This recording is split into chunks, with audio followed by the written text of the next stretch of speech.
is now on high alert. No clearance, no delay. Shoot first, ask questions later.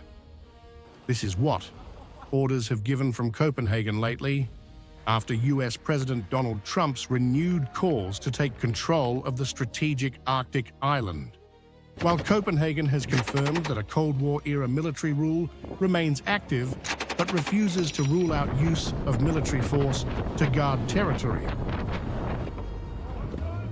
According to Danish newspaper Berlingske, the Defense Ministry confirmed that a 1952 rule of engagement requires soldiers to immediately counterattack invading forces without awaiting orders, even if war has not been formally declared. The ministry said the order remains in force. The message is unmistakable. Any military move on Greenland will be met with immediate force. If the United States decides to attack another NATO country militarily, then everything would stop. That includes NATO, and therefore the security that has existed since the end of the Second World War. Trump's rhetoric has now pushed the issue from political speculation into a direct NATO crisis.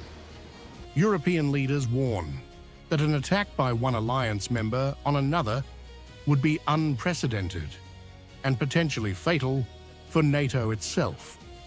In a joint statement from 7 EU and NATO member states, Greenland belongs to its people. Washington, meanwhile, is sending mixed signals. Secretary of State Marco Rubio says President Trump has long sought to acquire Greenland, while stopping short of ruling out force. The president always retained the option. Every president, not this president, every president always retains the option. I'm not talking about Greenland, I'm just talking about globally. If the president identifies a threat to the national security of the United States, every president retains the option to address it through military means. So I'll be meeting with him next week. In Nuuk, Greenland's leadership is urging calm, but rejecting any takeover. Prime Minister Jens Frederik Nielsen has pushed back against comparisons with countries taken over by force, stressing Greenland's long democratic history and warning against panic.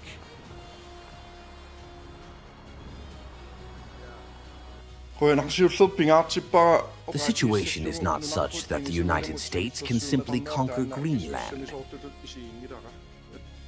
For Greenlandic lawmakers and civilians, the threat feels deeply personal and has struck a deeper emotional chord. Some say Trump's remarks risk reducing a people to a strategic asset, while others are quietly confronting the possibility of disruption to their lives. I think we're not a business, we're a people. We're a people with our own country and culture, language. We are not a product.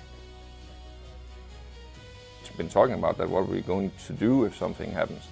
Should I need to go to Denmark to the children? Should I stay here? Stuff like that. So it's getting very practical thoughts about what's going to happen if something worse happens. Denmark has drawn a red line. Backed by weapons, allies, and law, any US military move on Greenland would not just trigger resistance, it could shatter the NATO alliance itself.